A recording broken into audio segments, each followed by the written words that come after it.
दोस्तों जय भीम, नमो बुद्धाय। नागपुर महानगर पालिका का जो इलेक्शन चल रहा है उसकी ज़ोरों शोरों से तैयारियां चल रही है। आप जो देख रहे हैं मेरे पीछे में जो है वो बहुजन समाज पार्टी के जो कैंडिडेट है वो आज यहाँ पर में खड़े हैं और जो प्रभाग 23 अ और ड है प्रभाग से जो है वो अभी इलेक्शन लड़ने के लिए तैयार है। हम मिलाते हैं उनसे। जय भीम सर। जय भीम। सर आप ये बताइए, आप नौकरी के बाद में राजनीति में आए हैं तो क्या सोचा है आपने?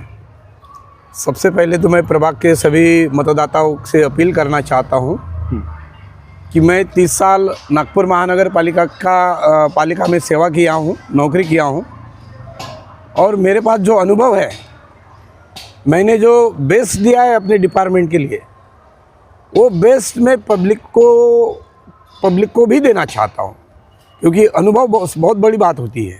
जी बिल्कुल। लोग जो है वो बड़े बड़े वादे करते हैं कि हम ये कर देंगे, ये करेंगे, ये विकास करेंगे, और जब पूरा कार्यकाल निकल जाता है तो लोग जो है वो वही वादों को लेकर जो है वो उनके ऊपर निर्भर रहते हैं, लेकिन पूरे नहीं हो पाते हैं। तो आप ऐसा क्या करने जा रहे हैं? तो सबसे पहले तो मैं मतदाताओं को अपील करना चाहता हूं कि मैंने पिछले 40 सालों से क्या किया। जब मेरे पास कोई पद नहीं था, जी जी जी, मैं जो समाज सेवा के अंदर काम कर रहा था, संगठनों के साथ काम कर रहा था, जी जी जी, तो मैं वो किया या नहीं किया जो मैंने अभी पम्पलेट में पूरे समाज तक पहुंचा है, मतदाताओं तक पहुंचा है, जी जी जी, तो वो सही है या गलत है ये मतदाताओं ने चेक करना चाहिए। सही बात है। मतलब आप किसी पद पर न रहते हुए भी आपने सामाजिक कार्य किए हैं। उदाहरण के लिए मैं बताना चाहता हूँ कि शिक्षा से बहुत प्रेम है, क्योंकि बाबा साहब ने शिक्षा को अहम महत्व दिया है जी, क्योंकि शिक्षा ही आदमी के उन्नति का मार्ग है, उसके सिवा दूसरा कोई मार्ग नहीं है। बिल्कुल सही बात। तो जैसे शिक्षा के क्षेत्र की अगर बात किया जाए जी, तो हम कई सालों से अध्ययन कक्ष चला रहे हैं। बिल्कुल बिल्कुल, कई सालों से जापानीज क्लासेस चला रहे हैं। जीता जागता उदाहरण है, जीता जागता उदाहरण। बिल्कुल। और ये भी समाज के ही सहयोग से। जी जी। दूसरी बात कि ये जो हम चला रहे प्रोग्राम ऑलरेडी इस्टेब्लिशमेंट हुए हैं। सही बात। वो इस्टेब्लिशमेंट जो हुए हैं तो हम ऐसे चला रहे कि सभी जाति, धर्म, पंथ, वर्ण इसको हम नहीं मानते, तो सभी के लिए खुला प्रवेश है हमारे यहाँ पे। मतलब शिक्षा के साथ में आप जो है वो रोजगार भी नहीं, रोजगार के संदर्भ में मेरी दूसरी आइडिया है जी। तो मैं पहले तो शिक्षा हमने क्या किया ये पहले बता रहा हूँ कि हमने शिक्षा के अंदर में काम किया है, और इतना काम किया गया है कि आज 40 लोग हमारे सरकारी नौकरी पर लग गए हैं जो क्लास 1 तक है। ये हमारे लिए सबसे बड़ी बात है। जी जी जी जी। दूसरा जो क्षेत्र है हमारा, फिजिकल एजुकेशन मिलना चाहिए। बिल्कुल बिल्कुल। तो फिजिकल एजुकेशन यानी क्या है? कारपोरेशन की इतनी जगह खाली पड़ी है। अभी उदाहरण के लिए यहाँ ही देखो, ये घसरण पट्टी बैठी है, ये बैठी है, और इनकी अवस्था देखो। अगर ये अवस्था इतने बड़े कॉलोनी में खड़ी हुई है तो इसका मतलब ये है कि जो कारपोरेशन की संस्थाएं हैं ये सोई हुई है, और अगर ये कॉलोनी में ये हालत है तो झोपड़पट्टियों में क्या हालत होंगी। इसलिए मैं मतदाताओं को बताना चाहता हूँ कि ये सबसे पहले फिजिकल एजुकेशन, उसमें हम इस्टेब्लिशमेंट करेंगे और सुधार करेंगे, और अच्छे से चाहे गरीब का लड़का हो या कॉलोनी में रहने वाला लड़का हो उसको वो देंगे। जहाँ तक रोजगार की बात आपने किया है जी, ये अहम सवाल है। आज जितने भी युवा शक्ति है तो इनको मिसगाइड किया जा रहा है व्यवस्था के द्वारा। वो ऐसा क्योंकि जो सरकारी स्कूलों से या प्राइवेट स्कूलों में भी जो एजुकेशन दिया जा रहा है वो सिर्फ पेट भरने के लिए दिया जा रहा है जी, लेकिन सोशल जो माइंड होना चाहिए वो मल्टीपर्पज एजुकेशन होना चाहिए। जी, मैं आपको रोकना चाहूँगा। हाँ। मेन अभी लोग जो है वो सवाल ये करते हैं कि हमारे प्रभाग में इतनी सारी समस्या है, हाँ, उसको अभी तक किसी ने पूरा नहीं किया। हाँ। आपने ये देखा क्या, कौन कौन सी आपके प्रभाग में समस्या है? हाँ, बहुत सारी देखा हूँ जी। कौन सी बहुत सारी देखा हूँ। सबसे पहले तो सफाई के बाबत में अगर मैं बोलना चाहता हूँ कि आज भी सफाई का कंप्लेंट देने जाओ समय पे नहीं होता, तो मेरे पास अनुभव है। उसके लिए मैं स्क्वाड तैयार करूंगा, पथक तैयार करूंगा, इमरजेंसी का एक इमरजेंसी स्क्वाड होता है। आज किसी भी पब्लिक को पूछो इमरजेंसी क्या होती है, कारपोरेशन की, वो मेरे को मालूम है। बिल्कुल बिल्कुल। और मैं अधिकारी को एक शब्द में वो बोल सकता हूँ कि ये पहले काम करना चाहिए, क्योंकि यही पब्लिक के इश्यू। पानी की बाबत में वैसा है 24/7 यहाँ के व्यवस्थाओं ने बड़े धूमधाम से यहाँ नागपुर शहर में गाजा वाजा किया। अब कहीं भी पूछो कि 20/7 का कहाँ पानी है, 1-1.5 घंटे के सिवा पानी नहीं आ रहा है बड़े बड़े कॉलोनी में, झोपड़पट्टियों में। तो इसको भी हम कर सकते हैं, क्योंकि जो यहाँ पूर्व नागपुर में जो पानी आता है वो कनान से आता है, और कनान में इतना अभी आज के समय में भी पानी है, और कल भी था कि हम रिजर्व करके टैंक पब्लिक को 24/7 दे सकते हैं। तो अभी आप इस प्रचार के दौरान आप नागरिकों से क्या अपेक्षा रखते हैं?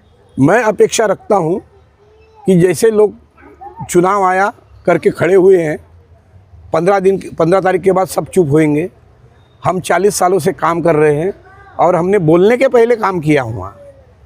तो मैं अपील करना चाहता हूँ कि जाति, धर्म, पंथ, वर्ण इससे बाहर निकलकर, मैं प्रभाग अनुसूचित जाति अ से होने के कारण सभी मतदाताओं से अपील करना चाहता हूँ कि मैंने जो पत्रकों के माध्यम से आपके पास बताया हूँ उससे तुलना करिए। मेरी जितने भी प्रभाग अ में उम्मीदवार खड़े हैं उनसे तुलना करिए, उनके काम का तुलना करिए, उनके चरित्र की तुलना करिए।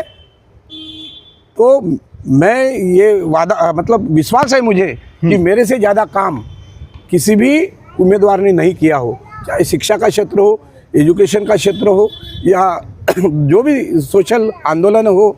हम क्योंकि महापुरुषों के विचारों को लेकर चलने वाले लोग हैं। तो मराठी में कहावत है, बोले तैसा चाले त्याची वंदावी पाऊले। तो मैं इसीलिए लोगों से अपील करना चाहता हूँ कि मेरा चरित्र, मैंने जो काम किए हैं वो, और करने की क्षमता मेरी, ये सभी चीज़ें देखिए। और इसीलिए मुझे मेरे सामने वाले हाथी का बटन दबाकर चुनाव में भारी मतों से जीतिए। और एक अपील करना चाहता हूँ और बहुजन समाज पार्टी के बाबत में, क्योंकि बहुत सारे लोग बहुजन समाज पार्टी का नीला झंडा हाथी निशान देखते हुए बहुत सारे लोगों में संभ्रम होता है कि ये लोग अपनी राजनीति करते, समाज की राजनीति करते। लेकिन बहुजन समाज पार्टी का एक नारा है कि हाथी कभी बिकता नहीं कुत्तों के बाजार में, हाथी कभी बिकता नहीं कुत्तों के बाजार में, और बिकने वाला टिकता नहीं भीम की दरबार में। तो मैं अपील करना चाहता हूँ सबको कि ये हाथी है, नीला झंडा है, बाबा साहब की शान है, फुले शाह अम्बेडकर के हमारे विचार है। हम जन जन तक आखिरी दम तक पहुँचाएंगे भी। और ये वादे के साथ मैं पब्लिक के सभी जाति धर्मों के लोगों को अपील करना चाहता हूँ कि हम जो बोलते हैं वही करते हैं, और लड़ने की क्षमता हमसे ज़्यादा तो मुझे किसी की लगती नहीं है। तो ये है। जय भीम। धन्यवाद। तो हाँ, बीएसपी की क्या पहचान? नीला झंडा हाथी निशान। बीएसपी का क्या पहचान? बीएसपी क्या करेगी? समता का बीएसपी क्या करेगी? संघर्ष करेगी। हाँ, चलो ठीक है। ठीक है सर, जय भीम। जय भीम। सर आपका परिचय दीजिए। सभी को जय भीम, सलाम, नमस्कार। मैं जमीर बशीर शेख। जी सर, मैं आपको देखते आ रहा हूँ, आप 40 साल से जो है वो कांग्रेस में रह चुके हैं, कांग्रेस के कार्यकर्ता रह चुके हैं, और अभी आज हम आप देख रहे हैं कि आप बहुजन समाज पार्टी में आ चुके हैं।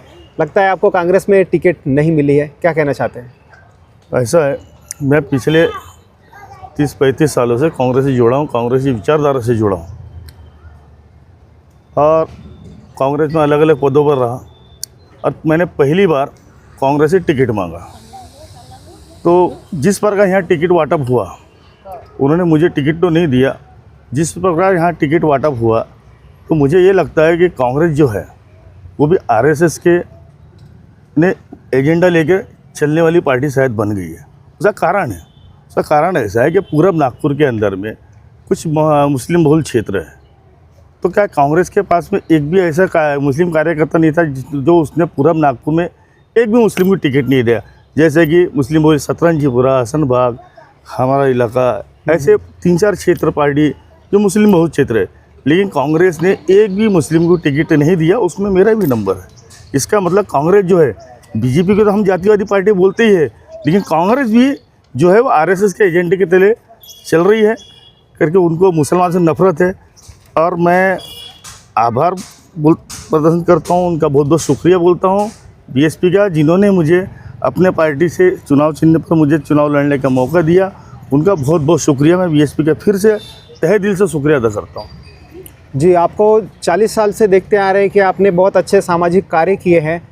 क्या लगता है सर, अब आप बीएसपी में रहकर वही का जो कार्य है वो करने जाएंगे?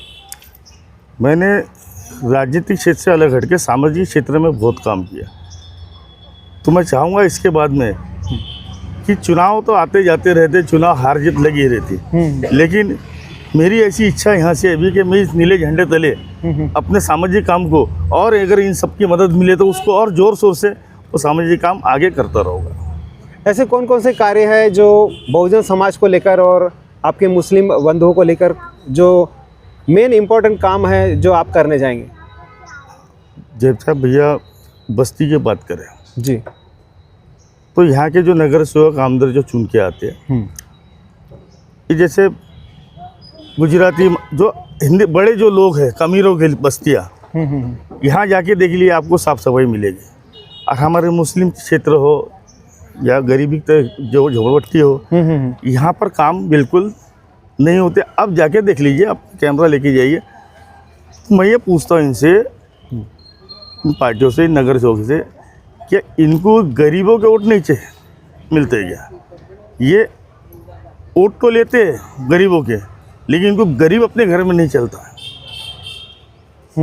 समझे ना? तो अब यहाँ जो, अब मैं किसी का नाम नहीं लेना चाहूँगा जी, जो भी नगर सेवक पिछले 15 साल से हुए, 2 नगर सेवक दिए जो अपनी आपसी साठगांठ से, जैसा भैया तू अ में लड़ ले, मैं ब में ड में लड़ लेता हूँ, ऐसा करके दोनों चुन के आए। जिस पार्टी का यहाँ जनाधार नहीं, 2017 के चुनाव में जिस पार्टी का जनाधार नहीं, वहाँ उसका एक नगर सेवक चुन के आता है पूरे नागपुर शहर में, बाकी कहीं नगर सेवक चुन के नहीं आता। और वहाँ एक बीजेपी का नगर सेवक चुन के आता है। ये पिछले 15 साल से चल रहा, ये इनकी साठगांठ है कि भैया मैं तेरे खिलाफ नहीं लड़ूंगा, तू मेरे खिलाफ नहीं लड़ना। अच्छा, ये दोनों की साठगांठ है। ये चुनाव तो जीत लेते, मेरी कॉलोनी है, ये कॉलोनी बनने के लिए 27 साल हो गए। अब ये हालत देखिए आप, यहाँ तो चुनाव के समय आ जाते वोट लेने के लिए, जैसे अभी भी बहुत घूम रहे हैं कि भाई हमने कॉलोनी के लिए किया। क्या किया वो सबके सामने। ये देखिए गंदगी, जी जी जी, यहाँ झाड़ू नहीं है, बिल्कुल, गार्डन के बुरे हाल है। पीछे गटर आएंगे, यहाँ चलेंगे पूरी गटर लाइन चौक है। अभी मिस्टर बालिया बोरकर जो यहाँ के नगर सेवक थे पिछले बार, उन्होंने अभी चुनाव के पहले उनके पास निधि बची हुई थी 2 महीने पहले, तब ये गटर लाइन है कि पीछे की बनाए। तो मैं ये पूछता, 5 साल में 8 साल में इनको टाइम नहीं मिला, इनका निधि नहीं थी क्या? जो अभी चुनाव कहते इन्होंने गटर लाइन डाले काहे के लिए? दिखावे के लिए भी हमने गटर लाइन का काम कर दिया ताकि हमको वोट मिले। आप प्रचार कर रहे हैं, जोरों शोरों से प्रचार में लगे हुए हैं, और अभी आप जनता से क्या अपेक्षा रखते हैं? मैं जनता से अपेक्षा है, मैं अपने मुस्लिम समाज से अपेक्षा रखता हूँ जी। मैं ये चाहता हूँ कि जिस प्रकार कांग्रेस ने और बीजेपी ने मुस्लिम समाज को अनदेखा करते, उनके बस्तियों के काम नहीं होते, उनके एजुकेशन के काम नहीं होते, तो मैं अपने मुस्लिम समाज से अपेक्षा करता हूँ कि भैया इनको एक तरफा इनको वोट ना दे, एक साथ मिलके जो अच्छा काम करता हो, बीजेपी और कांग्रेस इन दोनों को वोट ना करते हो, जो भी अच्छा व्यक्ति हो आपके प्रभाग में, जो कार्यकर्ता हो, उसको वोट करे। पूरा मुस्लिम समाज इनको वोट ना करे। मैं कांग्रेस को बताना चाहता हूँ कि मुसलमान है तो कांग्रेस है, कांग्रेस है तो कांग्रेस का नगर सेवक है, कांग्रेस का एमएलए है, कांग्रेस का विधायक है, उसका खासदार है। अगर मुसलमान नहीं तो कांग्रेस नहीं है। लेकिन इसके बावजूद कांग्रेस हमारे समाज पर अन्याय कर रही है। जो 70 साल से, पिछले 70 साल से कांग्रेस ने मुसलमान के भरोसे सत्ता पर आए, और हमको क्या दिया मालूम है? हमको क्या दिया? हमारे नाम के आगे टैग लगाया, जमीर भाई ऑटो वाला, जमीर भाई पांठेल वाला, जमीर भाई मिस्त्री, जमीर भाई वेल्डिंग वाला, ऐसे अनेक नाम हमको दिए। हमारे जो हुए हमारे से बड़े जो है, इनको एजुकेशन नहीं, कुछ नहीं। आज हम समझदार, हम अपने बच्चों को एजुकेशन दे रहे। ये हमको कांग्रेस ने हमारे पीछे टैग लगा के रखा, मिस्त्री, बिल्डर, पेंटिंग, ऑटो वाला, रिक्शे वाला। इसलिए मैं मुस्लिम समाज से अपील करता हूँ, एक तरफ वोट करे, इनको वोट ना करें, ना कांग्रेस को वोट करें, ना बीजेपी को वोट करें। तो सर आज आप नागरिकों से क्या अपेक्षा रखते हैं? मैं नागपुर शहर के सभी प्रभाग की सभी जनता से ये अपील करता हूँ कि आज बहुजन समाज पार्टी ने मुझे मौका दिया, तो नागपुर में जितने प्रभाग में जहाँ बहुजन समाज पार्टी से जो जितने भी उम्मीदवार खड़े, मैं सभी नागरिकों से अपील करूँगा कि हाथी को वोट देके उन्हें प्रचंड बहुमत से विजयी करे सभी प्रभाग के अंदर में, चाहे वो कोई भी धर्म जाति का हो, क्योंकि बहुजन समाज पार्टी किसी एक जाति को लेकर नहीं चलती। बहुजन का मतलब ही है सभी समाज। बहुजन समाज के अंदर सभी समाज आते हैं। आपकी गलत फहमी है कि बहुजन समाज में सिर्फ नीला झंडा मतलब एक समाज आता है, ऐसा नहीं है। बहुजन समाज पार्टी सभी को लेकर चलने वाली पार्टी है। इसलिए मैं सभी समाज से अपील करूंगा नागपुर शहर में कि आप जहां भी बहुजन समाज पार्टी के उम्मीदवार हैं जो हाथी पर खड़े, उन्हें आप अपना बहुमूल्य वोट देके उनके सामने की बटन दबा के, हाथी के सामने बटन दबा के उनके प्रचंड बहुमत से विजयी करें। धन्यवाद। वारे हत्ती असा कसा येत नाही, असा कसा येत नाही, आल्याशिवाय रात नहीं। वोट हमारा राज तुम्हारा, नहीं चलेगा, नहीं चलेगा, वोट हमारा राज तुम्हारा, नहीं चलेगा, नहीं चलेगा, वोट हमारा राज तुम्हारा, नहीं चलेगा, नहीं चलेगा। नोटों वाला हारेगा, हाथी वाला जीतेगा, नोटों वाला हारेगा, तुम वोटों वाला जीतेगा। नोटों वाला हारेगा, ऑटो वाला जीतेगा, नोटों वाला हारेगा, ऑटो वाला जीतेगा। दोस्तों ये थे बहुजन समाज पार्टी के मेंबर्स जो प्रभाग 23 से लेकर जो है वो अपना जोरों शोरों से प्रचार कर रहे हैं। इस पूरी वीडियो को लेकर आपकी क्या राय है कमेंट्स में ज़रूर लिखें। मिलेंगे दोस्तों फिर एक नई वीडियो में, बने रहिए चैनल पर। जय भीम, नमो बुद्धाय।